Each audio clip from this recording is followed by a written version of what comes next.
1800년 영국의 천문학자 윌리엄 허셜이라고 하는 사람이 흥미로운 사실 하나를 발견했습니다.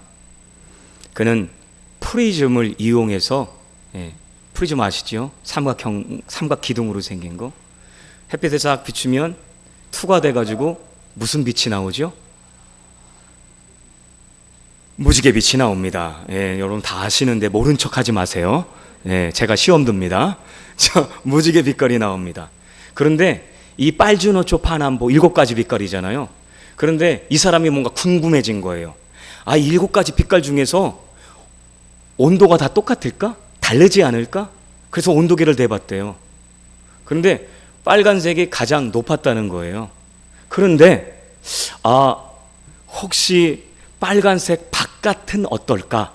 라고 해서 온도계를 대봤더니 거기가 더 온도가 높더라는 것입니다. 그래서 보라색 바깥에는 자외선, 빨간색 바깥에는 적외선, 바로 이 적외선을 발견하게 되었다는 겁니다. 분명히 존재하는데 뜨거운 열기는 분명히 내뿜고 있지만 인간의 눈에는 보이지 않았던 그 적외선. 우리의 신앙생활에 있어서 우리는 늘 우리의 인간 존재가 보이는 것에 익숙합니다. 듣는 것이 그리고 보이는 것이 전부라고 그렇게 착각하며 살아가는 때가 얼마나 많습니까? 오늘 어떻게 보면 이 제자들이 딱 그렇습니다. 처음 부활, 예수님의 사건의 부활을 맞이했던 그 여인들도 그리고 이 제자들도 바로 그랬습니다. 예수님께서 말씀하셨지만 그들은 무덤, 슬픔이라는 이 과시광선만 보였지 그 이후에 있는 그 다른 것에 담겨진 하나님의 놀라운 섭리를 그들은 일어났지만 보지 못했다고 하는 사실입니다. 자, 오늘 말씀 우리가 요한복음 20장 9절 말씀 우리가 함께 읽어보겠습니다. 20장 9절. 그들은 성경에 그가 죽은 자 가운데서 다시 살아나야 하리라 하신 말씀을 아직 알지 못하더라. 아멘. 아직 알지 못하더라. 이 알지 못하더라고 하는 뜻의 의미가요, 과거부터 그 순간까지 깨달음이 없었다, 결여되었다 라고 하는 의미예요. 하나님께서 성경에 이미 예언자들, 선지자들을 통해서 말씀해 주신 거예요. 그리고 예수님께서도 본인이 내가 이제 예루살렘에 올라가면 고난 받을 거야. 그리고 내가 죽지만 끝이 아니다. 하나님께서 나를 살려주실 거다 라고 말씀하셨어요. 3번이나. 그런데 이 제자들은 그것이 들려지지가 않았습니다. 여전히 알지 못했던 것, 과거부터 머리로는 알았지만 그것이 완전히 받아들여지지 않았던 겁니다. 정보의 입력은 있지만 정보의 능력이 없었어요. 여러분, 사과 맛을 아십니까? 사과도 맛이 없고 맛이 있는 게 있어서. 제가 충남 예산 사람인데요, 예산 사과가 좀 유명합니다. 그래서 저는 사과 고르면 대충은 압니다. 한 90% 이상은 맞아요. 어떤 빛깔에 어떤 사과가 가장 맛있다, 저는 알아요. 그런데 여러분, 아무리 맛있다고 해도 그 맛의 이미지가 그게 어떻게 체득이 되겠습니까? 사람들은 몰라요. 사과 맛은 무슨 복숭아, 자두 막 이런 짬뽕 해가지고 무슨 맛 비슷한데 알 길이 없죠. 정보는 있어요. 정보는 있는데 사과 맛을 정확하게 알 수는 없습니다.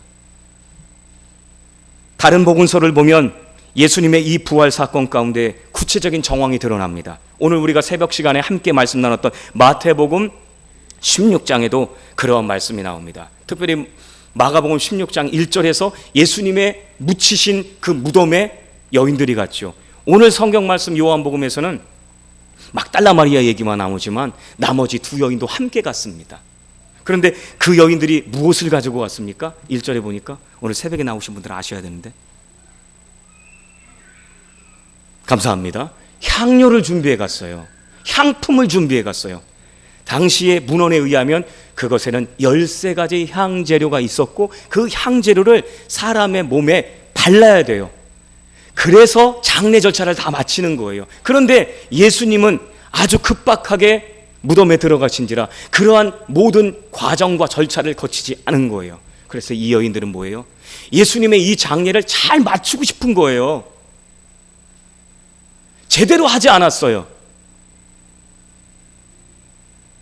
불의의 사고를 당하신 분들 가운데는 시신을 찾지 못한 분들도 계시잖아요. 근데 그분들의 심정은 무엇입니까? 시신이라도 찾았으면 좋겠다. 생사 여부라도 확인했으면 좋겠다. 그러한 절절한 안타까움이 있잖아요. 늘 아쉬움이 남는 거거든요. 남은 사람들은 그러한 아쉬움과 안타까움이 남습니다. 그런데 바로 이 여인들한테 그러한 아주 아름다운 마음이 있었던 겁니다. 그래서 향재료를 가지고 다가갔습니다. 정중한 장례를 위해서요. 예수님께서 부활하실 거라고 생각하지 않고 정중한 장례를 위해서, 그 장례를 완료하기 위해서 나아간 거예요. 예수님의 제자들도 마찬가지였습니다. 이 여인들이 와보니 무덤이 비어 있어요. 그러니까 어떻게 해요? 제자들한테 달려갔죠. 무덤이 비었다. 이게 누가 가져간지 모르겠다. 이 여인들 그리고 제자들도요 달려왔습니다. 오늘 말씀에 기록은 안 되어 있지만 똑같이 출발했는데 한 사람이 더 빨리 왔어요. 이 제자의 이름이 뭘까요? 요한입니다. 베드로는요 나이가 좀 많죠. 요한이 달리기가 빨랐나 봅니다. 그런데 무덤에 들어갈 용기는 베드로가 있었나 봅니다. 그래서 베드로는 좌우 가릴 것도 없이 그냥 꼬리냈어요. 예수님의 무덤으로. 그게 이 여인들의 말이 사실인가? 그런데 요한은요 삐쭉 있다가 베드로가 먼저 들어가니까 아주 신중한 스타일. 그래서 베드로가 들어가니까 그때 안심하고 따라 들어갑니다. 그들이 발견한 것은 무엇입니까, 여러분? 그들이 발견한 것은 5절부터 7절, 요한복음 20장 5절부터 7절 말씀 함께 읽습니다. 구부려 세마포 놓인 것을 보았으나 들어가지는 아니하였더니 시몬 베드로는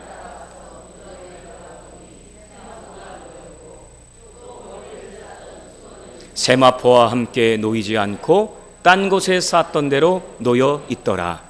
아멘. 빈 무덤이 증거입니다. 그리고 예수님을 쌌던 수건과 세마포가 증거입니다. 그런데 그들은 그것을 보면서 예수님이 부활하실 것이라고는 전혀 상상하지 않았어요. 예수님께서 3번이나 말씀하셨고 성경에서도 예언한 그 이야기를 그들은 마음에 전혀 생각하지 않았습니다.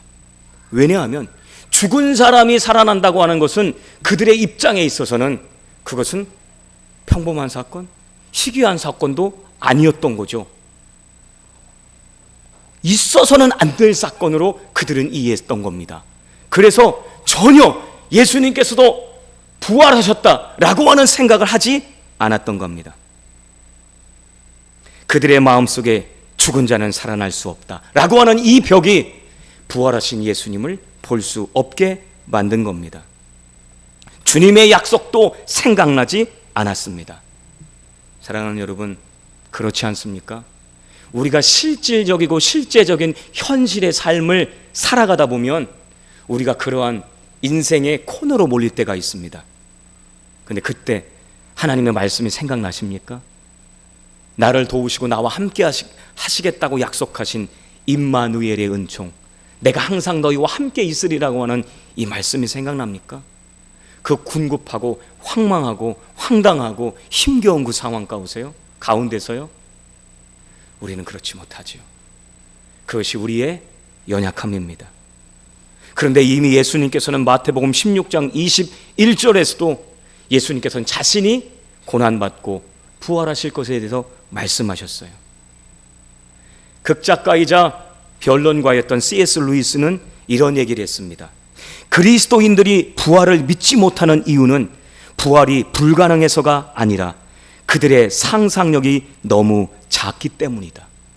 믿음의 상상력, 하나님의 능력이 얼마나 크신지 그 능력 안에서 우리가 상상한다면 부활은, 예수님의 부활은 가능한 것인데 믿음의 상상력이 부족하다고 얘기합니다. 자, 여러분, 이 자리에서 제가 잠깐 좀 약간 신기한 사진을 석 장 보여드리려고 합니다. 제가 옛날에 강화도에서 목회를 했었습니다. 그 목회하던 자리에서 있었던 사진인데 한번 띄워주시겠습니까? 지금 위에가 잘렸네요. 그 다음 사진이요. 잠깐만요. 여러분, 저게 뭐냐면요, 배추입니다. 배추예요. 우리 교회 권사님께서 선물을 해주셨어요. 가을에. 이게 약배추라고, 항암배추라고 뭐 이렇게 설명을 막 하시면서 이거 몸에 좋으니까 목사님 가정에서 드시라고 선물을 주신 거예요. 그런데 이제 보일러실에 있는 창고에 넣어놨죠. 그리고 까먹었어요. 근데 겨울 동안 그리고 봄까지 어떻게 했어요? 말라 비틀어진 거죠. 저는 몰랐어요, 있는 줄도. 그런데 어느 날 날씨가 따뜻해져 가지고 보일러실에 들어가는데 뭐가 저 물건 사이로 뾰족 노랗게 뭔가 나와 있어요. 그게 뭐예요? 배추 꽃이었습니다. 배추 몸뚱아리는요, 말라 비틀어져 있어요. 물론 속은 살아있는 거죠. 근데 날씨가 따뜻해지니까요, 이 배추, 말라 비틀어진 배추 안에 있는 생명성이 줄기를 뻗고 꽃을 피웠습니다. 다음 사진, 마지막 사진이요. 이쪽 단면을 더 보여드리고 싶었는데 그렇습니다. 감사합니다. 여러분, 생명성을 가진 것은 생명을 잉태합니다. 몇 천 년 전에 벽지가 발견되어지고 그 몇 천 년 전에 벽지가 발화되었다는 기사를 들었습니다. 여러분, 생명성이 있는 것은 시간을 초월해서 생명을 잉태하게 된다고 하는 사실을 기억하시기 바랍니다. 우리가 알고 있는 이 조그만 지구상에서도 이 온 우주의 엄청난 크기의 우주에 아주 지극히 먼지보다도 못한 작은 우주 안에 있는 지구 안에서 이러한 일들이 있는데, 여러분, 크신 하나님의 능력과 섭리가 아들이신 예수 그리스도를 덮었을 때 무슨 일이 일어날지요. 이것이 단순히 우리가 보기에는 기적일 겁니다. 하지만 하나님께서는, 하나님 측면에서는 얼마나 더욱 넉넉히 감당하실 수 있는 일인지 여러분 기억하시길 주님의 이름으로 축원합니다. 오늘 말씀 우리가 함께 사도행전으로 넘어가 봅니다. 자, 사도행전 말씀 우리가 10장 34절 말씀 함께 읽습니다. 34절 35절 함께 읽습니다. 베드로가 입을 열어 말하되 하나님은 사람의 외모를 보지 아니하시고 각 나라 중 하나님을 경외하며 의를 행하는 사람은 다 받으시는 줄 깨달았도다. 아멘. 여러분, 여기 깨달았도다 라고 하는 말이 나오는데요, 이 의미가 무엇이냐면 수동적인 인식을 넘어서 진리를 내 것으로 붙잡다 라고 하는 의미입니다. 그러니까 누가 넣어주는 지식이 아니에요. 야, 이 사과 맛있어. 이 사과 맛은 이게 자두 맛하고 복숭아 맛하고 무슨 맛하고 막 섞어가지고 빛깔은 이렇고 향기는 이렇고 이런데 사과 맛이 그래. 누가 넣어주는 거예요, 정보를. 그런데 그가 그래? 라고 사과를 받아서 먹었어요. 이제는 더 이상 그 사람에게 사과 맛을 설명할 필요가 없습니다. 정보는 이제 단순히 그 사람에게서 무용한 것이 아니라 확실하고 분명해진 겁니다. 능력이 되었습니다. 누군가가 집어넣어줘서 아는 것이 아니라 내 것으로 내가 붙잡는 것, 바로 그것이 깨달았다라고 하는, 깨달아졌다라고 하는 오늘 말씀의 의미입니다. 사랑하는 여러분, 부활을 우리가 누군가에 의해서 주입받을 수 있어요.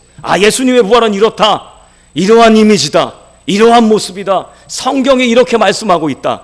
그렇죠, 누군가의 부활입니다. 예수님의 부활이고 누군가가 믿는 부활이에요. 그런데 정녕 지금 여러분의 부활입니까? 여러분의 삶의 자리에서 그 부활의 꽃이 피어 있습니까? 아니면 그냥 예수님의 부활로 그치고 누군가가 전하는 그원 부활로, 그리고 교리적인 그러한 내용으로서만 그원 부활로 그치고 있습니까? 그것이 능력이 되겠습니까? 우리의 삶 가운데서 그것이 정말 우리의 삶의 어둠을 끊고 죄의 문제를 해결할 수 있는 능력이 되겠습니까? 삶의 모든 관계 가운데서 그 모든 것을 회복할 수 있는 하나님의 거룩하신 힘이 되겠습니까? 베드로는 그동안 부활의 은총이 유대인이라고 하는 울타리 안에서만 머문다고 생각했습니다. 하지만 이방인인 고넬료 집에 초청을 받고 그들이 모여있는 그 집을 보면서, 그리고 오늘 이후의 말씀 가운데에서 무슨 일이 벌어집니까? 그 복음을 정확하고 명확하게 들은 그 자리에서 고넬료와 그리고 가정과 그 지인들이 성령의 충만을 받고 그들이 방언을 하고 그들이 하나님을 찬송합니다. 세례도 받지 않은, 물 세례도 받지 않은 이방인들이 유대인들에게만 있어야 할 것 같았던 그러한 베드로의 인식을 깨고 베드로에게 또 다른 깨달음의 은총을 주게 되었다는 것입니다. 하나님께서 하신 줄 믿습니다. 오늘 베드로가 전한 이 말씀 가운데 보면 하나님께서 유대인들에게 있어서 어떠한 일을 행했는지 쭉 나옵니다. 우리가 몇 절만 읽어보도록 하겠습니다. 38절부터 우리가 41절까지 쭉 함께 읽어보도록 하겠습니다. 좀 길지만 함께 읽습니다. 시작. 하나님이 나사렛 예수에게 성령과 능력을 기름 붓듯 하셨음에 그가 두루 다니시며 선한 일을 행하시고 마귀에게 눌린 모든 사람을 고치셨으니 이는 하나님이 함께 하셨습니다. 우리는 유대인의 땅과 예루살렘에서 그가 행하신 모든 일의 증인이라. 그를 그들이 나무에 달아 죽였으나 하나님이 사흘 만에 다시 살리사 나타나시되 모든 백성에게 하신 것이 아니요 오직 미리 택하신 증인 곧 죽은 자 가운데서 부활하신 후 그를 모시고 음식을 먹은 우리에게 하신 것이라. 아멘. 여러분, 이 말씀을 보시면 아시겠죠? 하나님께서 우리를 통해서, 우리 믿는 사람들을 통해서 하나님께서 그 일을 하셨다는 거예요. 유대인을 통해서 그 일을 하셨다는 거예요. 그런데 오늘 이 모인 사람들은 누구예요? 이방인들이에요. 고넬료는 자기 힘으로 그 틀을 넘어갈 수 없었습니다. 그 깨달음을 자기가 가져올 수 없었어요. 그런데 그 말씀을 전하고 그 이후에 이방인들이 회개하고 이방인들이 성령의 충만을 받는 모습을 보고 쇼크를 받습니다. 하나님의 은총의 쇼크입니다. 사랑하는 여러분, 하나님께서는 어떠한 모습으로 사랑하십니까? 차별이 없으시다는 거예요. 유대인들은 하나님의 선악고 아름다운 일을 위해서 도구로서 쓰임받은 존재인데 그것을 자기 안에만 멈춘 사람들이었습니다. 복음의 능력을 받았으면 복음의 능력이 흘러가야 되잖아요. 사과 맛을 알았으면 혼자만 먹나요? 좀 갖다 주세요. 맛있는 거 있으시면. 사과 맛을 보면 그 맛있는 것을 누구 주고 싶잖아요. 자녀들한테 주고 싶잖아요. 남편과 아내에게 주고 싶잖아요. 가까운 좋은 사람들한테 나누고 싶잖아요. 그것이 우리 마음이잖아요. 하나님께서는 그 좋은 마음을 베드로가 누리기를 원하셨습니다. 이미 베드로는 부활의 은총을 누렸고, 그리고 베드로는 이미 사명을 감당했고, 그리고 베드로는 이미 이방인들한테 복음을 전하는 그러한 사명을 감당하고 있었습니다. 하지만 그것은 어떠한 안에 갇혀 있었습니까? 자기 생각 안에, 자기 틀 안에. 여러분, 오늘 저와 여러분은 무엇 안에 갇혀 계십니까? 부활을 깨닫는다는 것은 나만의 위로를 넘어 내가 그어놓았던 모든 경계와 편견을 허무는 사건입니다. 하나님의 새 생명의 능력과 내 삶 속에서 일하시는 하나님의 권능의 문을 여는 겁니다. 예수님의 부활은 우리 인생, 그 복음의 그 소식을 들은 모든 이들의 새 역사를 시작하는 위대한 사건입니다. 고린도 후서 5장 16절 17절 말씀에 이 말씀이 있습니다. 그러므로 우리가 이제부터는 어떠한 사람도 육신을 따라 알지 아니하노라. 비록 우리가 그리스도도 육신을 따라 알았으나, 처음에는 그렇게 알았죠. 인간으로서, 온전한 인간으로서 알았으나 이제부터는 그같이 알지 아니하노라. 왜요? 부활하신 예수님을 만났기에. 그런즉 누구든지 그리스도 안에 있으면 새로운 피조물이라. 이전 것은 지나갔으니 보라 새 것이 되었도다. 여러분, 부활의 은총을 받은 사람들은, 그리스도 예수님 안에 있는 사람들은 새 사람들입니다.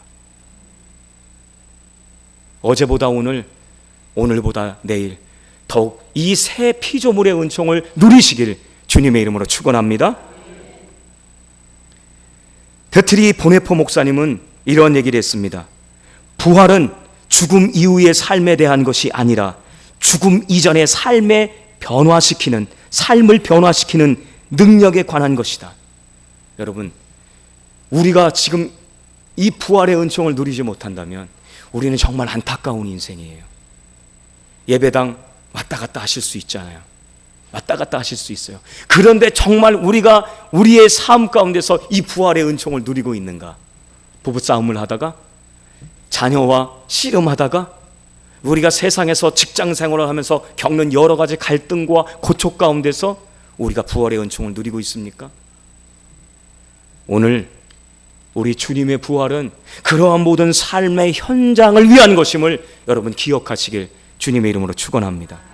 그런데 이러한 일들이 우리 가운데 어떻게 일어납니까, 여러분? 자, 오늘 말씀을 우리가 함께 읽지는 않았지만 먼저 가시는 사랑을 통해서 우리에게 이루어집니다.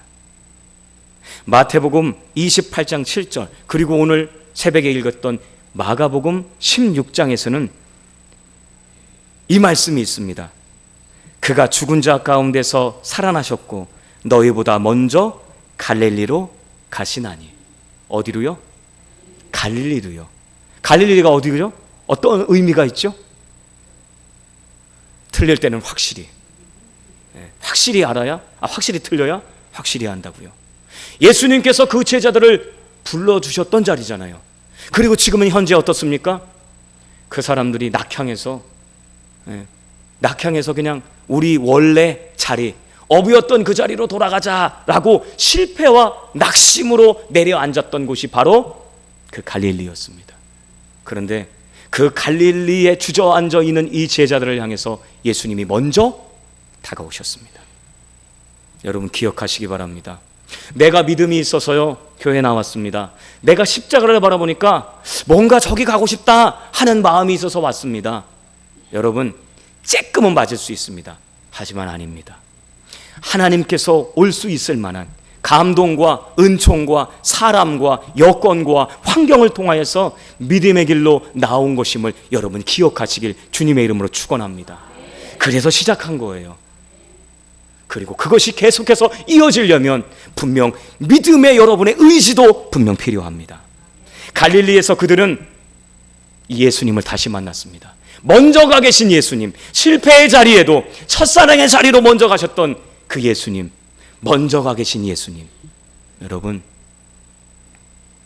힘든 삶 가운데서 예수님께서 그 자리에 먼저 가 계심을 기억하시길 원합니다. 슬픔의 자리, 힘겨움의 자리, 여러분의 한계의 자리, 우리 예수님께서, 부활의 주님께서 성령의 역사를 통해서 그 자리에 먼저 가 계심을 기억하시길 주님의 이름으로 축원합니다. 요한복음 21장 1절에 그 후에 예수께서 디베랴 호수에서 또 제자들에게 자기를 나타내셨으니 라고 기록하고 있습니다. 여러분의 그 자리에도 예수님께서 나타내어 주실 줄 믿습니다. 성 어거스틴은 이러한 말을 남겼습니다. 하나님은 우리가 넘어진 바로 그곳에서 우리를 다시 시작하게 하신다. 여러분 멈추어 서 계신 그 자리가 있으십니까? 여러분 다시 시작하게 해주십니다. 온전한 마음으로, 진실한 마음으로 그 자리에 설 때 하나님은 그 자리에 이미 가 계십니다. 말씀을 마칩니다. 말씀을 마치면서 여러분 한 성도님의 이야기를 들려드리려고 합니다. 이분은 배우예요. 최강희 성도님. 이분이 오랜 동안 우울증으로 살았다고 합니다. 그런데 이분이 그것을 극복하고 믿음으로, 신앙으로 극복하고 CTS 내가 매일 기쁘게 출연해서 고백한 내용의 일부를 제가 나눠드립니다. 오랫동안 우울증이라는 무덤 속에 갇혀 지냈습니다. 아무리 노력해도 나갈 수가 없었어요. 그런데 어느 날 말씀 속에서 부활하신 예수님이 제게 다가오셨습니다. 강희야, 내가 이미 무덤을 열었다. 너는 이제 거기 있지 않아도 된다. 그 음성을 듣고 저는 깨달았습니다. 주님이 저의 가장 어두운 시간에 먼저 와 계셨다는 사실을요. 이제 저는 더 이상 어둠을 두려워하지 않습니다. 부활이 저를 살렸습니다. 사랑하는 여러분, 예수님의 부활은 관념이 아니라 실제입니다. 이번 한 주간 우리의 삶의 현장 가운데서 깨달음의 부활의 증인으로서 살아가시길 주님의 이름으로 축원합니다. 여러분의 갈릴리에서 주님을 더욱 만날 수 있길 주님의 이름으로 축원합니다.